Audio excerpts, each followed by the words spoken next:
The richest people in the world buy the craziest, most unique, and sometimes useless houses. These are the most expensive homes that billionaires own. First up, one of the biggest power couples, Jay-Z and Beyoncé, had to go all out when they bought a house together. I'm talking the highest priced home ever sold in California. Right off the coast of Malibu, this thing looks straight out of space. And since Jay-Z has a history of being attacked on stage, they needed the best security they could get.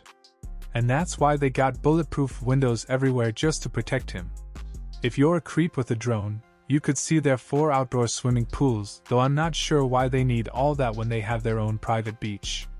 This thing also has a full basketball court, spa, and gym. Altogether, that makes this mansion over $200 million. That's more than Travis Scott's entire net worth. This next house, though, wanted to take Jay-Z's title for the most expensive home sold, because the developers listed this Tony Stark-looking home for $500 million. This place is the biggest modern home in the U.S., 105,000 square feet. Like the Fresh Prince, it's located in the hills of Bel Air. For a project like this, you'd assume they had a buyer lined up. But no, billionaires didn't really want to buy it because it's filled with some weird-ass rooms. Like a room dedicated to jellyfish and another to candy. But it does have some cool stuff though. Like a whole-ass nightclub, a beauty salon, 5 pools, and an outdoor running track. I mean, you could live here completely isolated from the world. Even though the place seemed amazing, no one was biting at that price. But right before the owners were about to go bankrupt, they were saved by the Fashion Nova CEO Richard Sagian, worth $1.3 billion. He grabbed it for $141 million, $359 million less than the original price. Rofan has the deal of a lifetime, but you'll never guess how much Richard Branson spent on buying an entire island. This Caribbean island is full of bizarre-looking animals like flamingos and lemurs. It's also the perfect spot to practice his love for kite surfing. And even though his company's called Virgin, this place is so sick, there's no way a baddie would leave here as one. There's multiple villas, houses, hundreds of employees to tend to your every need. It's a gold digger's paradise. And you could actually book the whole island for yourself for the low price of $105,000 a night. Only Mr. Beast is going to be able to afford that. But you're not going to believe how much he actually bought the island for. Since he bought it back in the late 1970s before prices skyrocketed, it only cost him $180,000. Clearly he's made some money back, but there's no public figure for how much he's spent upgrading the island since then. He's had houses burned down and rebuilt even more luxurious ones, so it's gotta be near the tens of millions, if not hundreds of millions of dollars. Sultan Hassan al-Bolkiah, Brunei. The Sultan of Brunei is a living legend, often called the king of supercars. And his main residence? The Istana Nurul Iman, the largest palace in the world. 15 million square feet, larger than the White House, Versailles, and Buckingham Palace combined. King Salman, Saudi Arabia. King Salman doesn't just rule a country, he commands a family whose fortune is estimated at $2 trillion. His personal wealth alone is about $20 billion. His Riyadh palace is more like a city than a residence, 5 million square feet with its own hospital, cinema, and mosques. Experts say rebuilding it from scratch would cost $500 million. Sheikh Mohammed bin Zayed, Abu Dhabi. The ruler of Abu Dhabi is a man who can buy practically anything. His personal fortune exceeds $30 billion. He resides in the Emirates Palace, a $3 billion masterpiece where Swarovski crystal chandeliers hang above marble floors.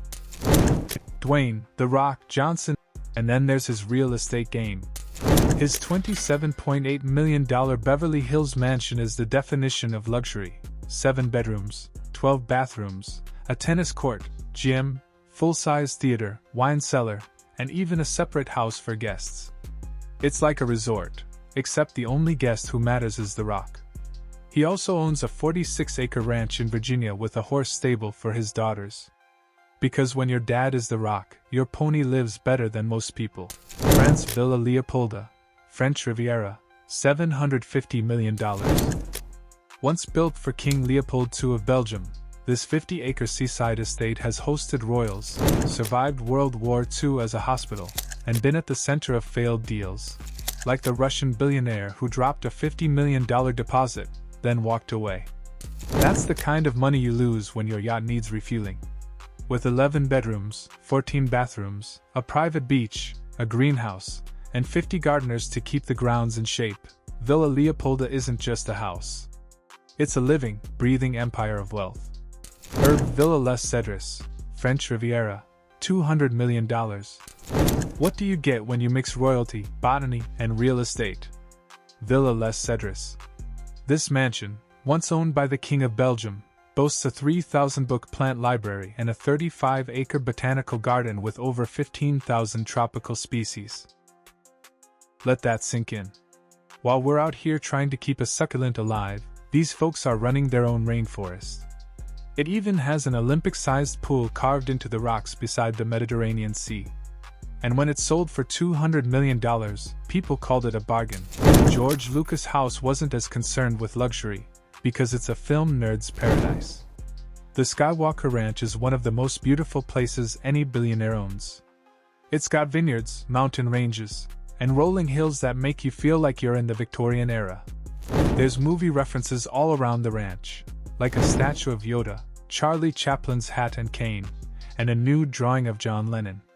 But the main draw of this ranch is that it actually houses the entire sound division of Lucasfilm, which is used for most of the Star Wars and Indiana Jones films.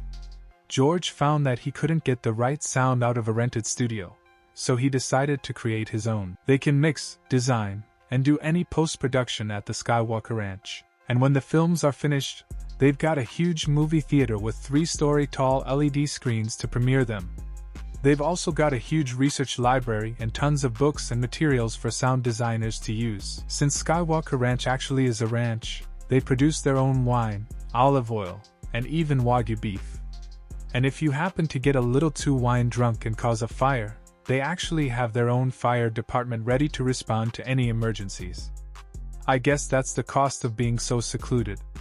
With all these features, Skywalker Ranch comes out to a whopping $100 million. Who knew George had that much money? I guess letting Disney ruin Star Wars was worth it for him in the long run.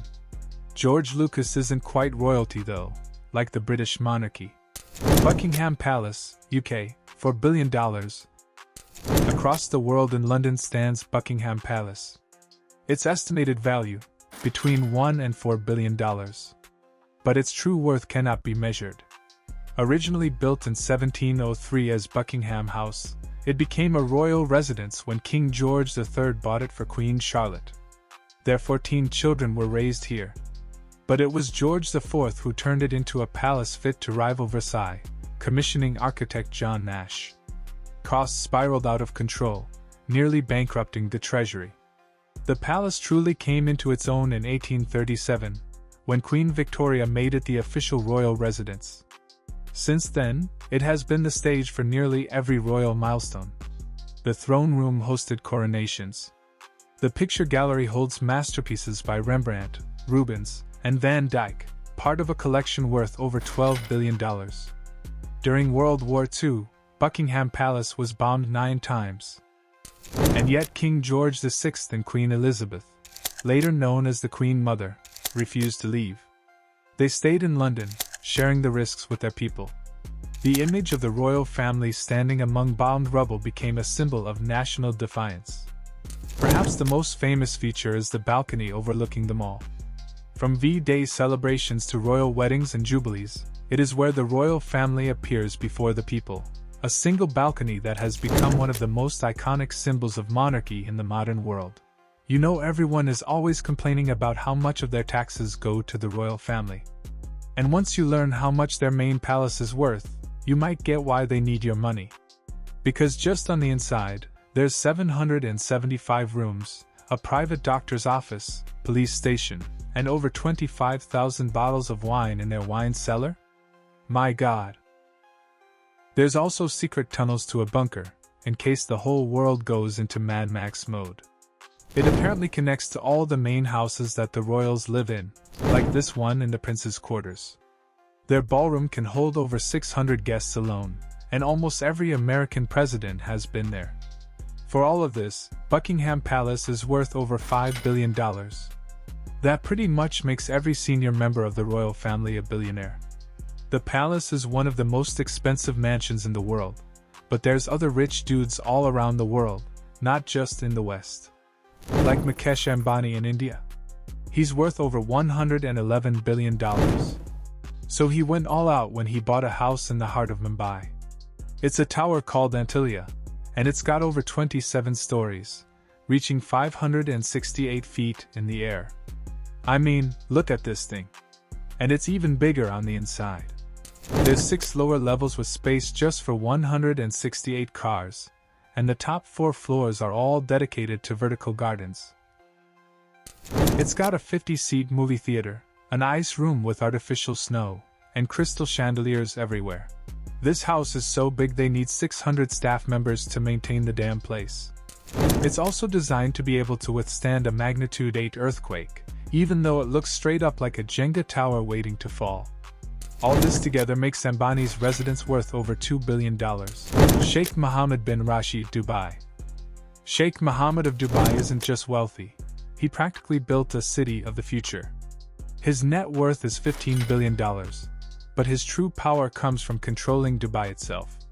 His palace, the Al Palace, cost $500 million, adorned with ivory and precious metals.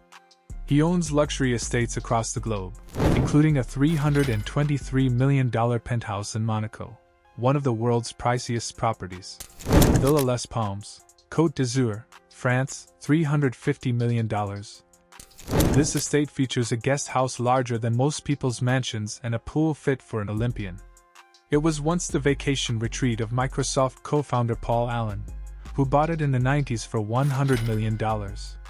It's now worth over $350 million, and that's just the appreciation on a vacation home. Villa Asta, Amalfi Coast, Italy, $400 million. Built on ancient Roman ruins and offering front row seats to the Mediterranean, Villa Asta feels like you're living in a postcard. It has 6 suites, 1,000 species of exotic plants, and ancient artifacts sprinkled throughout the gardens. Despite being damaged during World War II, the villa was restored to better than original condition. You can rent it for $150,000 a week. A small price to pay for pretending you're Caesar for a few days. King Mohammed VI, Morocco. The King of Morocco has a fortune of $2.5 billion and lives in palaces that look like something straight out of 1001 Nights. His main residence, the Dar Al Makhzen Palace in Rabat, is not only his home but the center of Moroccan royal power. He also owns a seaside villa in Agadir with sweeping Atlantic views, plus a $100 million estate in Paris near the Eiffel Tower. What makes him unique is his strategy. He has converted some of his royal palaces into luxury hotels, generating over $100 million a year. For him, palaces aren't just symbols, they're also profitable businesses. Sheikh Hamad bin Khalifa Al Thani, Qatar. The former emir of Qatar, Sheikh Hamad, is a man whose life redefines the word extravagance. With a fortune of over $2 billion, he has built some of the most opulent royal residences in the Middle East. His Doha Royal Palace is a $1 billion masterpiece, covered in marble and real gold, with more than 15 separate residences inside the complex. But he didn't stop there. In 2019, he secretly completed another palace on the Omani coast, designed in striking white and gold. Palace of Versailles, France, $50 billion. From ancient China, we travel to France, where a hunting lodge became a monument to absolute power, the Palace of Versailles. In 1623, King Louis XIII built a simple retreat. But it was his son, Louis XIV, the Sun King, who transformed it into something Europe had never seen before. By 1682, he had moved his entire court here, forcing the nobility to live under his gaze. Instead of plotting against him in Paris, nobles competed for his favor in Versailles.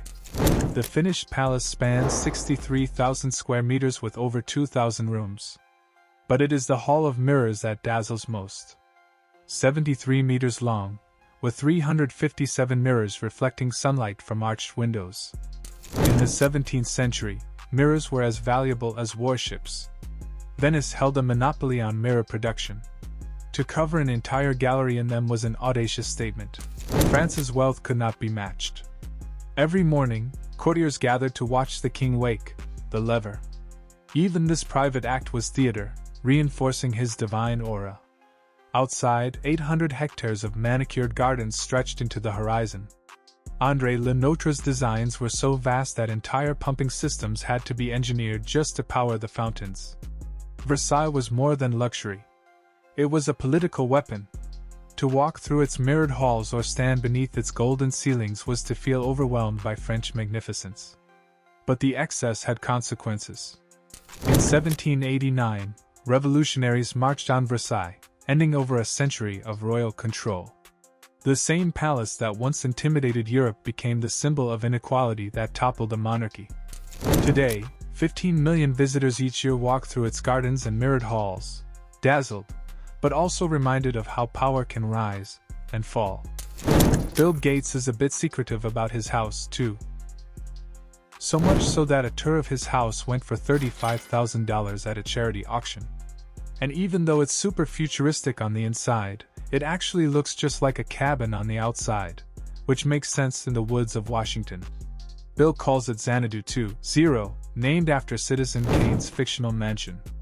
His vision for the house was to have one of the first smart homes. Any guest of the house can change each room's lighting, music, and climate via touchpad devices. Throughout the place, there's $80,000 worth of touchscreens that can display artwork, or anything else you can imagine. Through the front and the bottom of the house, there's a stream with salmon and trout, so Bill can fish after pulling an all-night coding session. It's also home to a giant library with a $130 million book. Which is crazy because that's literally the price of his entire mansion for Tiger Woods. You'd expect about as much as his mansion costs, as one of the richest athletes in the world. He made sure he can work on his golf game even when he's at home. Tiger's mansion has a 4-hole course in the backyard, complete with a short game area and a video studio where you can analyze the swing. He's also got an oxygen therapy room, whatever that means, but the Florida island itself that he lives on, Jupiter Island, is hella expensive. Only 900 people live there. And he's in an even more exclusive neighborhood within it. So he had to put down $54 million on it.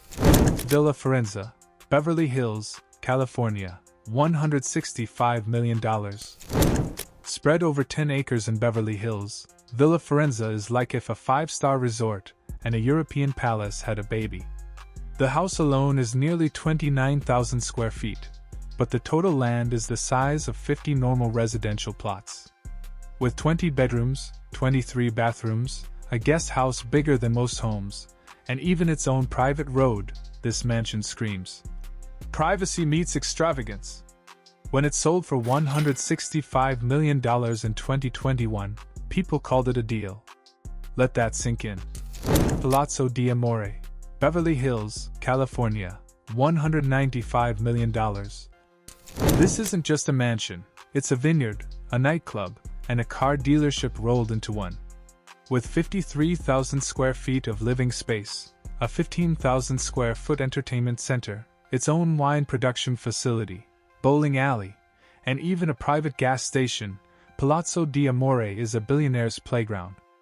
Oh, and it's got 27-car garage.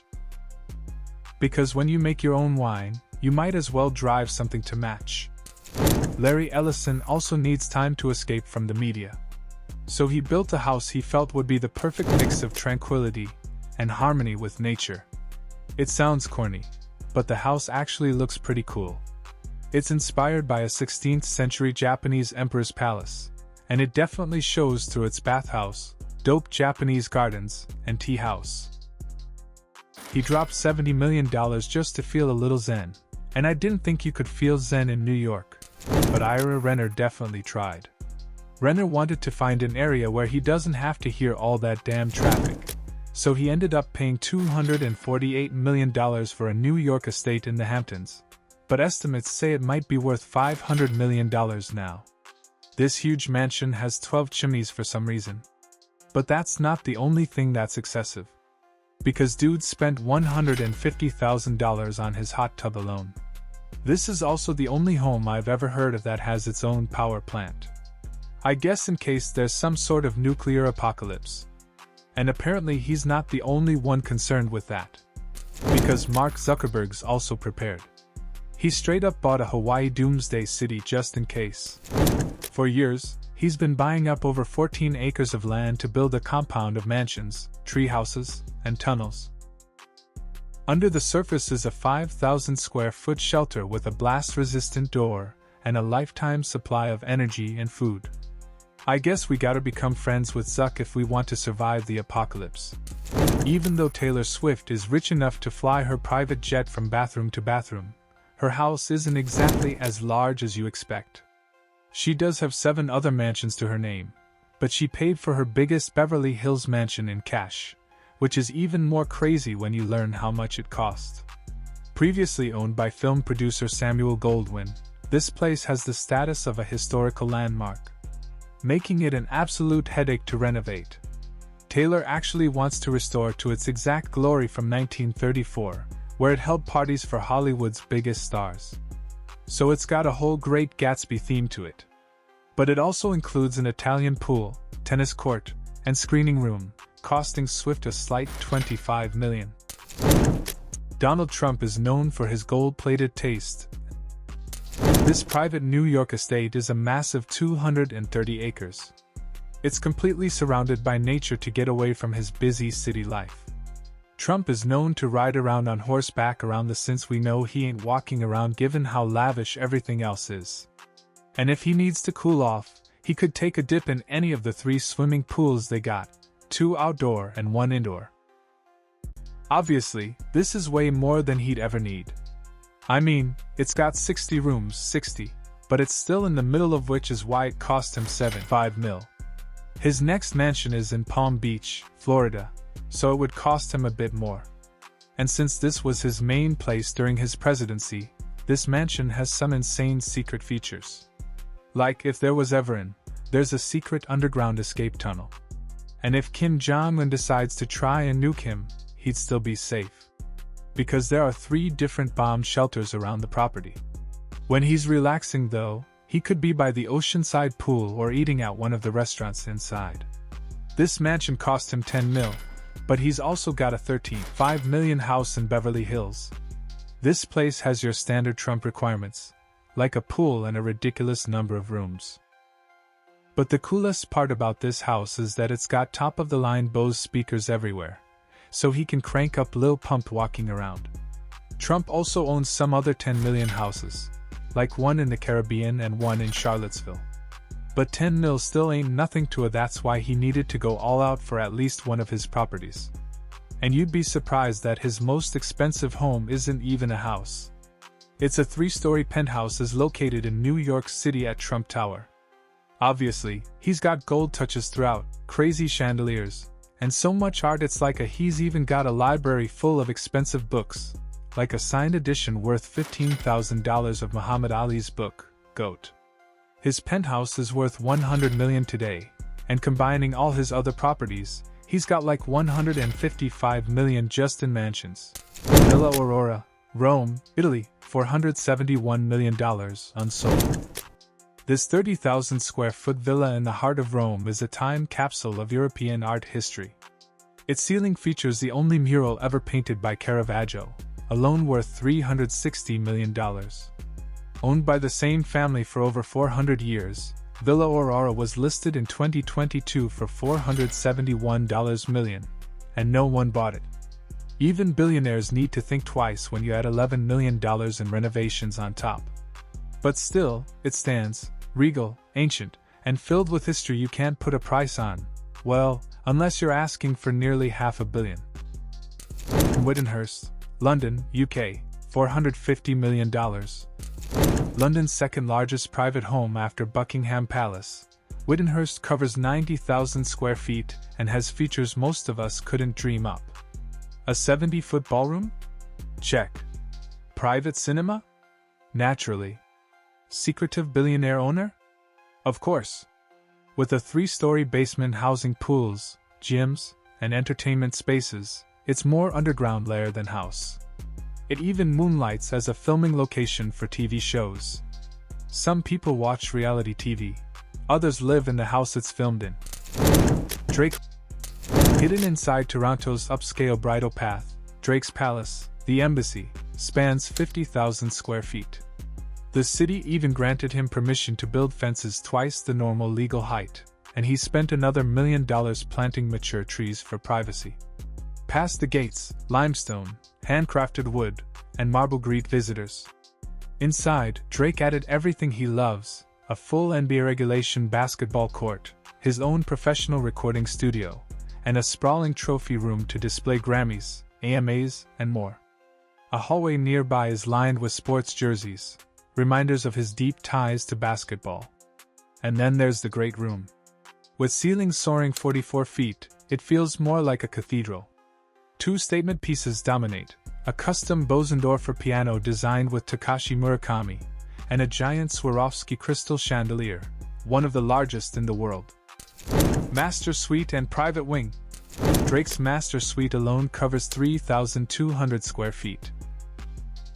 Bigger than most people's entire homes. Its bathroom centerpiece? A 4,000-pound tub carved from a single block of black marble.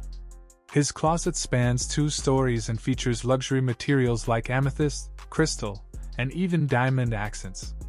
Think of it as a private boutique, with racks of couture pieces, rare sneakers, and jewelry. And around the suite lie 1,100 square feet of terraces, so even Toronto winters don't keep him indoors. Drake also built in 2 saunas, a massage room, and both indoor and outdoor pools, each designed to set the perfect vibe. Hidden Hills Mansions. Toronto is just the beginning. In Hidden Hills, Los Angeles, Drake owns 3 separate properties collectively called The Jewel is a $7.7 million mansion with a Playboy-style grotto pool, gym, tennis court, and theater. He then added 2 neighboring ranches worth $4.5 million and $2.8 million, effectively creating his own gated compound in California. It's his LA escape, 1 part home, 1 part luxury playground.